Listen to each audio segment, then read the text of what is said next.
Hi, this is Sonia with Artsy Solutions, and today I'm going to make some journal cards and tags. And I'm just going to keep it really simple. These are just going to be the base of some of the things I'm going to be making coming up. So the last video you saw, I made these collage papers. So now we're going to do something with them. So let's see, I have a jelly print, coffee dyed, jelly print, coffee dyed. I'm just going to randomly, I have more jelly prints than I do coffee dye. So now on this one right here, this jelly printed page was kind of torn a little bit, but that's okay because we're going to be covering some of these up anyway. So what I'm going to do, these were originally 8.5 by 11, and I had some little page runoff, so I'll just go ahead and trim that to make it even. So these are 8.5 by 11s. I'm going to make different size journal cards and tags. So I don't want it too big because I know a lot of times the journal is 6 inches. So 5. I'm going to do 5. 5.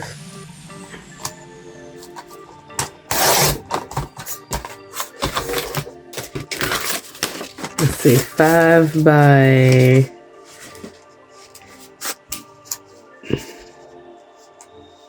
Maybe I'll do some 4 by 5 or 4.5 by 5s.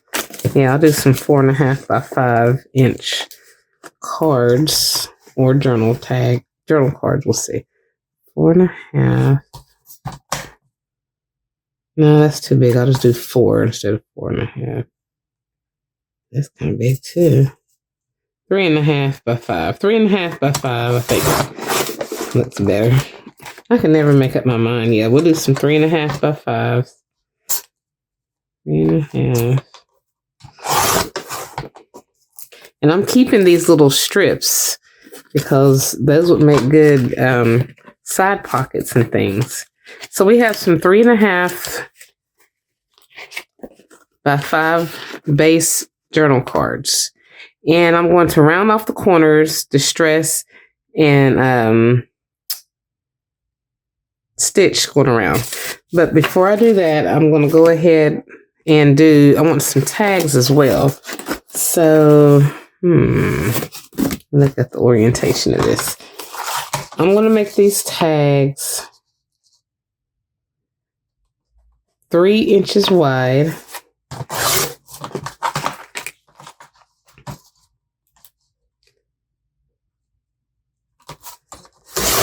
The good thing is you can make so many just from one strip of your paper, your,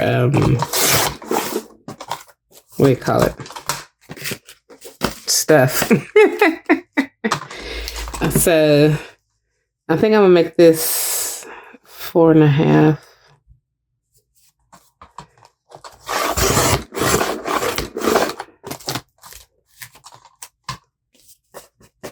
Oh, I made that too small. This one is 4.5 by 3 by 4.5. So 3 by 4 and 3 by 4.5, which is okay. So you got some tall ones and some short ones. And then we've got these journal cards right here that we'll start out with. And then, you could make some tabs. You could make pockets, which I probably will make some pockets. You know what? I think I will. I'll do 2 pockets. I'm going to use some that's got like thick for my pockets. I'm going to use, this is kind of thick. I'll use, yeah, this one's kind of thick. So, yeah, I'll make some pockets. So this is, I'll do 5.5, just cut it in half.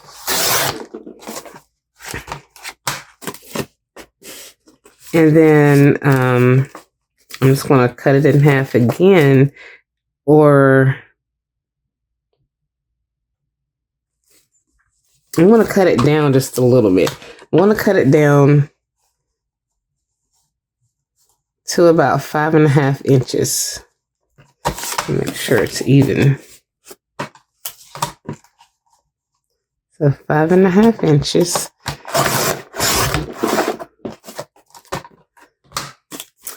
And then if you've got a scoring board, that would help tremendously. If you don't, that's fine. You can just take a ruler and add about 1/2 inch. And I've got mine on my glass mat. So, or actually, I'm going to do a whole inch because of how thick this is. So I'm just going to put my ruler over top of the page and measure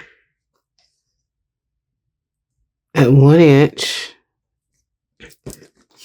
Well, first, let me make sure that the paper is lined up against the edge of the mat. I don't know if you can see that or not. Let me try to zoom in.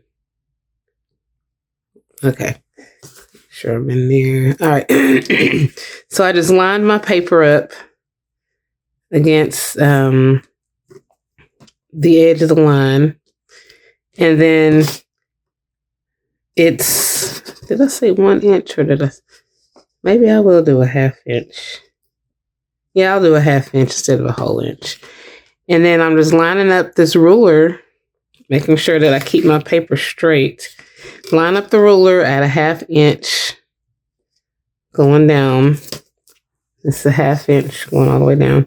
And then I'm just going to hold this ruler in place over top of the, actually I'm just making 3/4 inch because I need some width on there. I'm just going to, it'd be a whole lot easier, like I said, if you had a scoring board. But if you don't, this is what you can do. Well, there's a will, there's a way.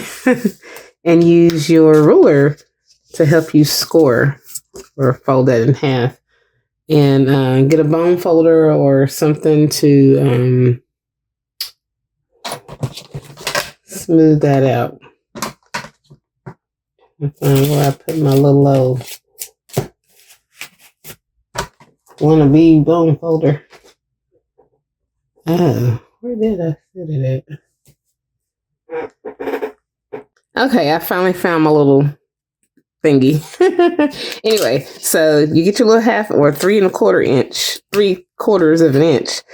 Go ahead and fold that over.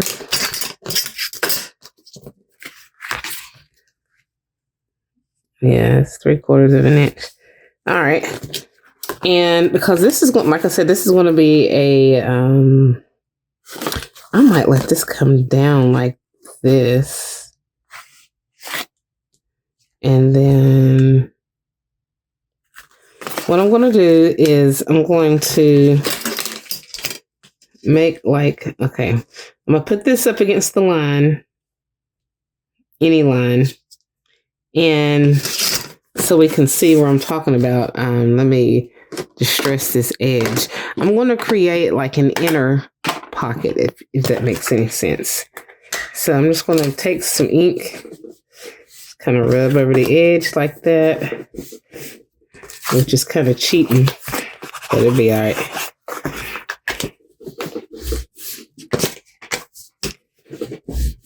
Okay. All right, so this is our, what do you call it, hinge, right? So that's going to come down, flip down. And the only reason why I've got it oriented that way, you could have it come to the side or from the bottom or however you want, but that's going to be a hinge that's going to go inside of a journal. All right, so what I'm going to do is from this line, from the hinge, basically just line up your hinge, I guess. Make sure that this is up against the line. Make sure I'm in frame. Zoom out a little bit. All right, so this is on a line and your hinge is lined up on a line. All right, so that's straight. going that way, and this is straight going that way. All right, so 1 inch. Actually, we're just going to do 1.5 inches down. Make sure this is straight. Make sure that's straight. Make sure that's straight. And then, what did I say? 1.5 inches down. That's 1.5. 1.5. So, wait a minute. Line that up.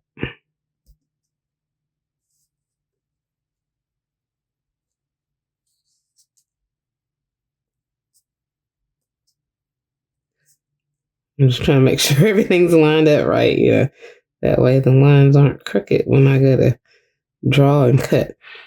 Okay. So we're going to line right here and a line right here lined up horizontally and vertically. And then we've got, we are 1.5 inches away from this line, 1.5 inches. All right. So what I'm going to do is I'm just going to kind of eyeball it. I'm going to take a pen or something, and I'm just going to draw a line. I'm going to try to get it centered, because this is going to be a pocket. So I'm just going to say from here, let me make sure that my pen is writing.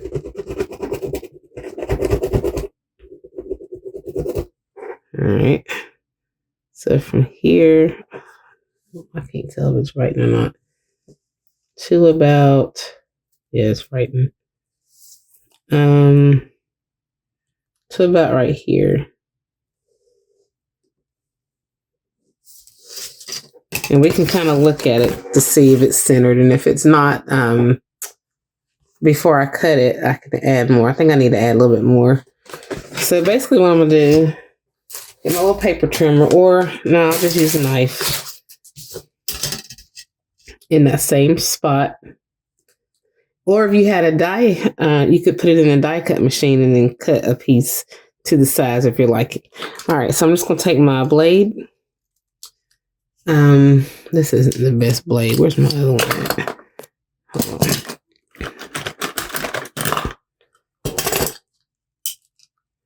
Okay. So we're going to start here and then work our way down to that spot.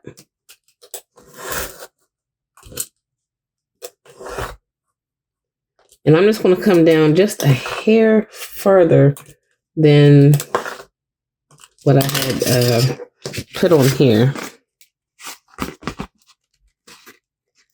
And then I'm just going to take my scissors, little small scissors, and then I'm just going to go up like a millimeter or centimeter, really. And I'm just going to go straight across.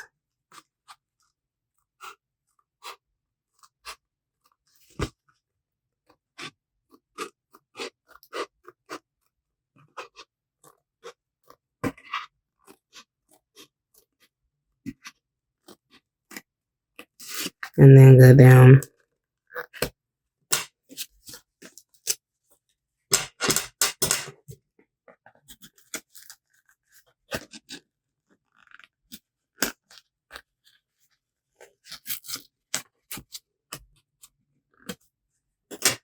Okay. So then you have like a little drop down pocket where something can fit down in there. So of course you're going to need a backing. And then we're going to put, since this is going to lift up, what I may do is take one of these and cut it down to size and glue it on back here. So it's like a hidden pocket, if you know what I mean. And that's what we're going to do. So this is roughly 5.5 by 4 3/4. But I'm going to do 4.5. I'm going to do 5.5 by 4.5.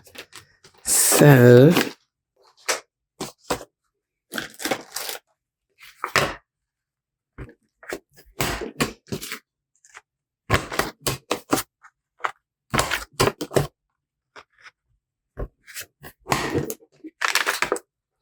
and then I'm just going to round off the corners and distress the edges. I'm going to glue this on here.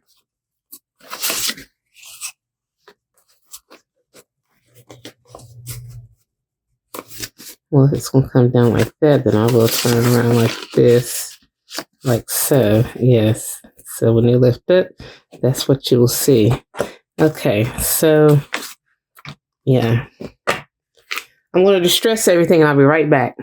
Now, this is something you can do that's totally optional. You don't have to do it, but I'm just going to do it because I'm just going to add a little bit of Mod Podge around